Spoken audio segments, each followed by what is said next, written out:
شروع اللہ کے نام سے جو بڑا مہربان نہایت رحم والا ہے۔ اے محمد صلی اللہ علیہ وآلہ وسلم، مجاہد لوگ تم سے غنیمت کے مال کے بارے میں دریافت کرتے ہیں کہ کیا حکم ہے؟ کہہ دو کہ غنیمت خدا اور اس کے رسول کا مال ہے، تو خدا سے ڈرو اور آپس میں صلح رکھو، اور اگر ایمان رکھتے ہو تو خدا اور اس کے رسول کے حکم پر چلو۔ مومن تو وہ ہیں کہ جب خدا کا ذکر کیا جاتا ہے تو ان کے دل ڈر جاتے ہیں، اور جب انہیں اس کی آیتیں پڑھ کر سنائی جاتی ہیں تو ان کا ایمان اور بڑھ جاتا ہے، اور وہ اپنے پروردگار پر بھروسہ رکھتے ہیں، اور وہ جو نماز پڑھتے ہیں اور جو مال ہم نے ان کو دیا ہے اس میں سے نیک کاموں میں خرچ کرتے ہیں، یہی سچے مومن ہیں، اور ان کے لیے پروردگار کے ہاں بڑے بڑے درجے اور بخشش اور عزت کی روزی ہے۔ ان لوگوں کو اپنے گھروں سے اس طرح نکلنا چاہیے تھا جس طرح تمہارے پروردگار نے تم کو تدبیر کے ساتھ اپنے گھر سے نکالا، اور اس وقت مومنوں کی ایک جماعت ناخوش تھی۔ وہ لوگ حق بات میں اس کے ظاہر ہوئے پیچھے تم سے جھگڑنے لگے، گویا موت کی طرف دھکیلے جاتے ہیں اور اسے دیکھ رہے ہیں۔ اور اس وقت کو یاد کرو جب خدا تم سے وعدہ کرتا تھا کہ ابو سفیان اور ابو جہل کے دو گروہوں میں سے ایک گروہ تمہارا مسخر ہو جائے گا، اور تم چاہتے تھے کہ جو قافلہ بے شان و شوکت یعنی بے ہتھیار ہے وہ تمہارے ہاتھ آ جائے، اور خدا چاہتا تھا کہ اپنے فرمان سے حق کو قائم رکھے اور کافروں کی جڑ کاٹ کر پھینک دے، تاکہ سچ کو سچ اور جھوٹ کو جھوٹ کر دے۔ گو مشرک ناخوش ہی ہوں۔ جب تم اپنے پروردگار سے فریاد کرتے تھے تو اس نے تمہاری دعا قبول کر لی اور فرمایا کہ تسلی رکھو، ہم 1000 فرشتوں سے جو ایک دوسرے کے پیچھے آتے جائیں گے تمہاری مدد کریں گے۔ اور اس مدد کو خدا نے محض بشارت بنایا تھا کہ تمہارے دل اس سے اطمینان حاصل کریں، اور مدد تو اللہ ہی کی طرف سے ہے، بے شک خدا غالب حکمت والا ہے۔ جب اس نے تمہاری تسکین کے لیے اپنی طرف سے تمہیں نیند کی چادر اڑا دی اور تم پر آسمان سے پانی برسا دیا تاکہ تم کو اس سے نہلا کر پاک کر دے، اور شیطانی نجاست کو تم سے دور کر دے، اور اس لیے بھی کہ تمہارے دلوں کو مضبوط کر دے اور اس سے تمہارے پاؤں جمائے رکھے۔ جب تمہارا پروردگار فرشتوں کو ارشاد فرماتا تھا کہ میں تمہارے ساتھ ہوں، تم مومنوں کو تسلی دو کہ ثابت قدم رہیں، میں ابھی ابھی کافروں کے دلوں میں رعب و ہیبت ڈالے دیتا ہوں، تو ان کے سر مار کر اڑا دو اور ان کا پور پور مار کر توڑ دو۔ یہ سزا اس لیے دی گئی کہ انہوں نے خدا اور اس کے رسول کی مخالفت کی، اور جو شخص خدا اور اس کے رسول کی مخالفت کرتا ہے تو خدا بھی سخت عذاب دینے والا ہے۔ یہ مزہ تو یہاں چکھو اور یہ جانے رہو کہ کافروں کے لیے آخرت میں دوزخ کا عذاب بھی تیار ہے۔ اے اہل ایمان، جب میدان جنگ میں کفار سے تمہارا مقابلہ ہو تو ان سے پیٹھ نہ پھیرنا، اور جو شخص جنگ کے روز اس صورت کے سوا کہ لڑائی کے لیے کنارے کنارے چلے، یعنی حکمت عملی سے دشمن کو مارے یا اپنی فوج میں جا ملنا چاہے، ان سے پیٹھ پھیرے گا تو سمجھو کہ وہ خدا کے غضب میں گرفتار ہو گیا، اور اس کا ٹھکانہ دوزخ ہے، اور وہ بہت ہی بری جگہ ہے۔ تم لوگوں نے ان کفار کو قتل نہیں کیا بلکہ خدا نے انہیں قتل کیا، اور اے محمد صلی اللہ علیہ وآلہ وسلم، جس وقت تم نے کنکریاں پھینکی تھیں تو وہ تم نے نہیں پھینکی تھیں بلکہ اللہ نے پھینکی تھیں۔ اس سے یہ غرض تھی کہ مومنوں کو اپنے احسانوں سے اچھی طرح آزما لے، بے شک خدا سنتا جانتا ہے۔ بات یہ ہے، کچھ شک نہیں کہ خدا کافروں کی تدبیر کو کمزور کر دینے والا ہے۔ کافروں، اگر تم محمد صلی اللہ علیہ وآلہ وسلم پر فتح چاہتے ہو تو تمہارے پاس فتح آ چکی۔ دیکھو، اگر تم اپنے افعال سے باز آ جاؤ تو تمہارے حق میں بہتر ہے، اور اگر پھر نافرمانی کرو گے تو ہم بھی پھر تمہیں عذاب کریں گے، اور تمہاری جماعت خواہ کتنی ہی کثیر ہو تمہارے کچھ بھی کام نہ آئے گی، اور خدا تو مومنوں کے ساتھ ہے۔ اے ایمان والو، خدا اور اس کے رسول کے حکم پر چلو اور اس سے روگردانی نہ کرو، اور تم سنتے ہو، اور ان لوگوں جیسے نہ ہونا جو کہتے ہیں کہ ہم نے حکم خدا سن لیا مگر حقیقت میں نہیں سنتے۔ کچھ شک نہیں کہ خدا کے نزدیک تمام جانداروں سے بدتر بہرے گونگے ہیں جو کچھ نہیں سمجھتے، اور اگر خدا ان میں نیکی کا مادہ دیکھتا تو ان کو سننے کی توفیق بخشتا، اور اگر بغیر صلاحیت ہدایت کے سماعت دیتا تو وہ منہ پھیر کر بھاگ جاتے۔ مومنو، خدا اور اس کے رسول کا حکم قبول کرو، جبکہ رسول خدا تمہیں ایسے کام کے لیے بلاتے ہیں جو تم کو زندگی جاوداں بخشتا ہے، اور جان رکھو کہ خدا آدمی اور اس کے دل کے درمیان حائل ہو جاتا ہے، اور یہ بھی کہ تم سب اس کے روبرو جمع کیے جاؤ گے،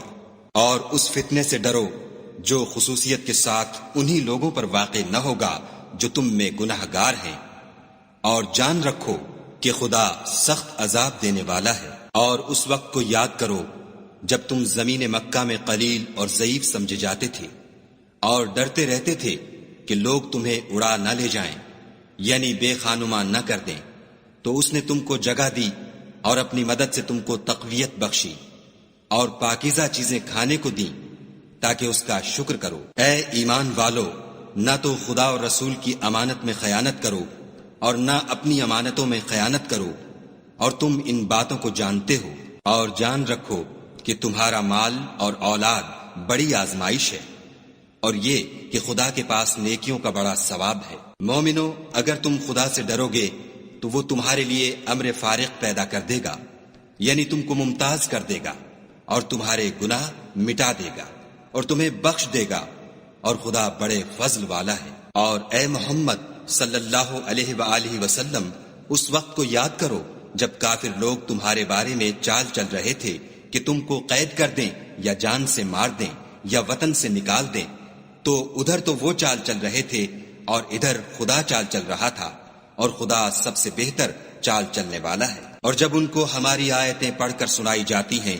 تو کہتے ہیں یہ کلام ہم نے سن لیا ہے، اگر ہم چاہیں تو اسی طرح کا کلام ہم بھی کہہ دیں، اور یہ ہے ہی کیا، صرف اگلے لوگوں کی حکایتیں ہیں۔ اور جب انہوں نے کہا کہ اے خدا، اگر یہ قرآن تیری طرف سے برحق ہے تو ہم پر آسمان سے پتھر برسا یا کوئی اور تکلیف دینے والا عذاب بھیج، اور خدا ایسا نہ تھا کہ جب تک تم ان میں تھے انہیں عذاب دیتا، اور نہ ایسا تھا کہ وہ بخشش مانگے اور انہیں عذاب دے، اور اب ان کے لیے کون سی وجہ ہے کہ وہ انہیں عذاب نہ دے، جبکہ وہ مسجد محترم میں نماز پڑھنے سے روکتے ہیں، اور وہ اس مسجد کے متولی بھی نہیں ہیں، اس کے متولی تو صرف پرہیزگار ہیں، لیکن ان میں کے اکثر نہیں جانتے۔ اور ان لوگوں کی نماز خانہ کعبہ کے پاس سیٹیاں اور تالیاں بجانے کے سوا کچھ نہ تھی، تو تم جو کفر کرتے تھے اب اس کے بدلے عذاب کا مزہ چکھو۔ جو لوگ کافر ہیں اپنا مال خرچ کرتے ہیں کہ لوگوں کو خدا کے رستے سے روکیں، سو ابھی اور خرچ کریں گے، مگر آخر وہ خرچ کرنا ان کے لیے موجب افسوس ہوگا، اور وہ مغلوب ہو جائیں گے، اور کافر لوگ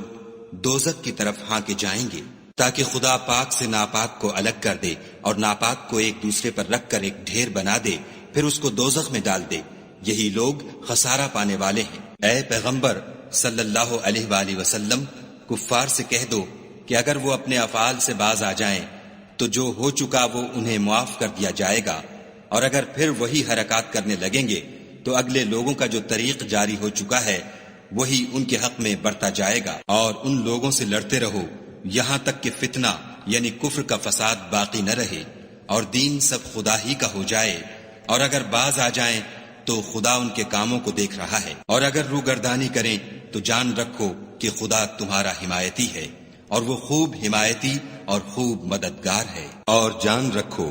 کہ جو چیز تم کفار سے لوٹ کر لاؤ اس میں سے 5واں حصہ خدا کا اور اس کے رسول کا اور اہل قرابت کا اور یتیموں کا اور محتاجوں کا اور مسافروں کا ہے۔ اگر تم خدا پر اور اس نصرت پر ایمان رکھتے ہو جو حق و باطل میں فرق کرنے کے دن یعنی جنگ بدر میں، جس دن دونوں فوجوں میں مٹھ بھیڑ ہو گئی، اپنے بندے محمد صلی اللہ علیہ وآلہ وسلم پر نازل فرمائی، اور خدا ہر چیز پر قادر ہے۔ جس وقت تم مدینے سے قریب کے ناکے پر تھے اور کافر بعید کے ناکے پر، اور قافلہ تم سے نیچے اتر گیا تھا، اور اگر تم جنگ کے لیے آپس میں قرارداد کر لیتے تو وقت معین پر جمع ہونے میں تقدیم و تاخیر ہو جاتی، لیکن خدا کو منظور تھا کہ جو کام ہو کر رہنے والا تھا اسے کر ہی ڈالے، تاکہ جو مرے بصیرت پر یعنی یقین جان کر مرے، اور جو جیتا رہے وہ بھی بصیرت پر یعنی حق پہچان کر جیتا رہے، اور کچھ شک نہیں کہ خدا سنتا جانتا ہے۔ اس وقت خدا نے تمہیں خواب میں کافروں کو تھوڑی تعداد میں دکھایا، اور اگر بہت کر کے دکھاتا تو تم لوگ جی چھوڑ دیتے، اور جو کام درپیش تھا اس میں جھگڑنے لگتے، لیکن خدا نے تمہیں اس سے بچا لیا، بے شک وہ سینوں کی باتوں تک سے واقف ہے۔ اور اس وقت جب تم ایک دوسرے کے مقابل ہوئے تو کافروں کو تمہاری نظروں میں تھوڑا کر کے دکھاتا تھا، اور تم کو ان کی نگاہوں میں تھوڑا کر کے دکھاتا تھا، تاکہ خدا کو جو کام کرنا منظور تھا اسے کر ڈالے، اور سب کاموں کا رجوع خدا ہی کی طرف ہے۔ مومنوں، جب کفار کی کسی جماعت سے تمہارا مقابلہ ہو تو ثابت قدم رہو، اور خدا کو بہت یاد کرو تاکہ مراد حاصل کرو، اور خدا اور اس کے رسول کے حکم پر چلو، اور آپس میں جھگڑا نہ کرنا کہ ایسا کرو گے تو تم بزدل ہو جاؤ گے، اور تمہارا اقبال جاتا رہے گا، اور صبر سے کام لو کہ خدا صبر کرنے والوں کا مددگار ہے۔ اور ان لوگوں جیسے نہ ہونا جو اتراتے ہوئے یعنی حق کا مقابلہ کرنے کے لیے اور لوگوں کو دکھانے کے لیے گھروں سے نکل آئے، اور لوگوں کو خدا کی راہ سے روکتے ہیں، اور جو اعمال یہ کرتے ہیں خدا ان پر احاطہ کیے ہوئے ہے۔ اور جب شیطانوں نے ان کے اعمال ان کو آراستہ کر دکھائے اور کہا کہ آج کے دن لوگوں میں کوئی تم پر غالب نہ ہوگا، اور میں تمہارا رفیق ہوں، لیکن جب دونوں فوجیں ایک دوسرے کے مقابل صف آرا ہوئیں تو پسپا ہو کر چل دیا، اور کہنے لگا کہ مجھے تم سے کوئی واسطہ نہیں، میں تو ایسی چیزیں دیکھ رہا ہوں جو تم نہیں دیکھ سکتے، مجھے تو خدا سے ڈر لگتا ہے، اور خدا سخت عذاب کرنے والا ہے۔ اس وقت منافق اور کافر جن کے دلوں میں مرض تھا کہتے تھے کہ ان لوگوں کو ان کے دین نے مغرور کر رکھا ہے، اور جو شخص خدا پر بھروسہ رکھتا ہے تو خدا غالب حکمت والا ہے۔ اور کاش تم اس وقت کی کیفیت دیکھو جب فرشتے کافروں کی جانیں نکالتے ہیں، ان کے منہوں اور پیٹھوں پر کوڑے اور ہتھوڑے وغیرہ مارتے ہیں، اور کہتے ہیں کہ اب عذاب آتش کا مزہ چکھو۔ یہ ان اعمال کی سزا ہے جو تمہارے ہاتھوں نے آگے بھیجے ہیں، اور یہ جان رکھو کہ خدا بندوں پر ظلم نہیں کرتا۔ جیسا حال فرعونیوں اور ان سے پہلے لوگوں کا ہوا تھا ویسا ہی ان کا ہوا کہ انہوں نے خدا کی آیتوں سے کفر کیا، تو خدا نے ان کے گناہوں کی سزا میں ان کو پکڑ لیا۔ بے شک خدا زبردست اور سخت عذاب دینے والا ہے۔ یہ اس لیے کہ جو نعمت خدا کسی قوم کو دیا کرتا ہے، جب تک وہ خود اپنے دلوں کی حالت نہ بدل ڈالیں خدا اسے نہیں بدلا کرتا، اور اس لیے کہ خدا سنتا جانتا ہے۔ جیسا حال فرعونیوں اور ان سے پہلے لوگوں کا ہوا تھا ویسا ہی ان کا ہوا، انہوں نے اپنے پروردگار کی آیتوں کو جھٹلایا تو ہم نے ان کو ان کے گناہوں کے سبب ہلاک کر ڈالا، اور فرعونیوں کو ڈبو دیا، اور وہ سب ظالم تھے۔ جانداروں میں سب سے بدتر خدا کے نزدیک وہ لوگ ہیں جو کافر ہیں، سو وہ ایمان نہیں لاتے۔ جن لوگوں سے تم نے صلح کا عہد کیا ہے پھر وہ ہر بار اپنے عہد کو توڑ ڈالتے ہیں اور خدا سے نہیں ڈرتے۔ اگر تم ان کو لڑائی میں پاؤ تو انہیں ایسی سزا دو کہ جو لوگ ان کے پسے پشت ہوں وہ ان کو دیکھ کر بھاگ جائیں، عجب نہیں کہ ان کو اس سے عبرت ہو۔ اور اگر تم کو کسی قوم سے دغا بازی کا خوف ہو تو ان کا عہد انہی کی طرف پھینک دو اور برابر کا جواب دو، کچھ شک نہیں کہ خدا دغا بازوں کو دوست نہیں رکھتا۔ اور کافر یہ نہ خیال کریں کہ وہ بھاگ نکلے ہیں، وہ اپنی چالوں سے ہم کو ہرگز عاجز نہیں کر سکتے۔ اور جہاں تک ہو سکے فوج کی جمعیت کے زور سے اور گھوڑوں کے تیار رکھنے سے ان کے مقابلے کے لیے مستعد رہو، کہ اس سے خدا کے دشمنوں اور تمہارے دشمنوں اور ان کے سوا اور لوگوں پر جن کو تم نہیں جانتے، اور خدا جانتا ہے ہیبت بیٹھی رہے گی۔ اور تم جو کچھ راہ خدا میں خرچ کرو گے اس کا ثواب تم کو پورا پورا دیا جائے گا، اور تمہارا ذرا نقصان نہ کیا جائے گا۔ اور اگر یہ لوگ صلح کی طرف مائل ہوں تو تم بھی اس کی طرف مائل ہو جاؤ، اور خدا پر بھروسہ رکھو، کچھ شک نہیں کہ وہ سب کچھ سنتا اور جانتا ہے۔ اور اگر یہ چاہیں کہ تم کو فریب دیں تو خدا تمہیں کفایت کرے گا، وہی تو ہے جس نے تم کو اپنی مدد سے اور مسلمانوں کی جمعیت سے تقویت بخشی اور ان کے دلوں میں الفت پیدا کر دی، اور اگر تم دنیا بھر کی دولت خرچ کرتے تب بھی ان کے دلوں میں الفت پیدا نہ کر سکتے، مگر خدا ہی نے ان میں الفت ڈال دی، بے شک وہ زبردست اور حکمت والا ہے۔ اے نبی، خدا تم کو اور مومنوں کو جو تمہارے پیرو ہیں کافی ہے۔ اے نبی، مسلمانوں کو جہاد کی ترغیب دو، اگر تم میں 20 آدمی ثابت قدم رہنے والے ہوں گے تو 200 کافروں پر غالب رہیں گے، اور اگر 100 ایسے ہوں گے تو 1000 پر غالب رہیں گے، اس لیے کہ کافر ایسے لوگ ہیں کہ کچھ بھی سمجھ نہیں رکھتے۔ اب خدا نے تم پر سے بوجھ ہلکا کر دیا اور معلوم کر لیا کہ ابھی تم میں کسی قدر کمزوری ہے، پس اگر تم میں 100 ثابت قدم رہنے والے ہوں گے تو 200 پر غالب رہیں گے، اور اگر 1000 ہوں گے تو خدا کے حکم سے 2000 پر غالب رہیں گے، اور خدا ثابت قدم رہنے والوں کا مددگار ہے۔ پیغمبر کو شایع نہیں کہ اس کے قبضے میں قیدی رہیں جب تک کافروں کو قتل کر کے زمین میں کثرت سے خون نہ بہا دے۔ تم لوگ دنیا کے مال کے طالب ہو اور خدا آخرت کی بھلائی چاہتا ہے، اور خدا غالب حکمت والا ہے۔ اگر خدا کا حکم پہلے نہ ہو چکا ہوتا تو جو فدیہ تم نے لیا ہے اس کے بدلے تم پر بڑا عذاب نازل ہوتا۔ تو جو مال غنیمت تمہیں ملا ہے اسے کھاؤ کہ وہ تمہارے لیے حلال طیب ہے، اور خدا سے ڈرتے رہو، بے شک خدا بخشنے والا مہربان ہے۔ اے پیغمبر، جو قیدی تمہارے ہاتھ میں گرفتار ہیں ان سے کہہ دو کہ اگر خدا تمہارے دلوں میں نیکی معلوم کرے گا تو جو مال تم سے چھن گیا ہے اس سے بہتر تمہیں عنایت فرمائے گا، اور تمہارے گناہ بھی معاف کر دے گا، اور خدا بخشنے والا مہربان ہے۔ اور اگر یہ لوگ تم سے دغا کرنا چاہیں گے تو یہ پہلے ہی خدا سے دغا کر چکے ہیں،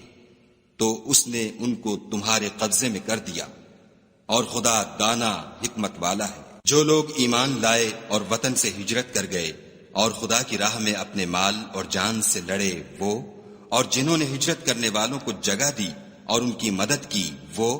آپس میں ایک دوسرے کے رفیق ہیں۔ اور جو لوگ ایمان تو لے آئے لیکن ہجرت نہیں کی تو جب تک وہ ہجرت نہ کریں تم کو ان کی رفاقت سے کچھ سروکار نہیں، اور اگر وہ تم سے دین کے معاملات میں مدد طلب کریں تو تم کو مدد کرنی لازم ہے، مگر ان لوگوں کے مقابلے میں کہ تم میں اور ان میں صلح کا عہد ہو، مدد نہیں کرنی چاہیے، اور خدا تمہارے سب کاموں کو دیکھ رہا ہے۔ اور جو لوگ کافر ہیں وہ بھی ایک دوسرے کے رفیق ہیں۔ تو مومنو، اگر تم یہ کام نہ کرو گے تو ملک میں فتنہ برپا ہو جائے گا اور بڑا فساد مچے گا۔ اور جو لوگ ایمان لائے اور وطن سے ہجرت کر گئے اور خدا کی راہ میں لڑائیاں کرتے رہے، اور جنہوں نے ہجرت کرنے والوں کو جگہ دی اور ان کی مدد کی، یہی لوگ سچے مسلمان ہیں، ان کے لیے خدا کے ہاں بخشش اور عزت کی روزی ہے۔ اور جو لوگ بعد میں ایمان لائے اور وطن سے ہجرت کر گئے اور تمہارے ساتھ ہو کر جہاد کرتے رہے، وہ بھی تمہیں میں سے ہیں، اور رشتہ دار خدا کے حکم کی روح سے ایک دوسرے کے زیادہ حقدار ہیں۔ کچھ شک نہیں کہ خدا ہر چیز سے واقف ہے۔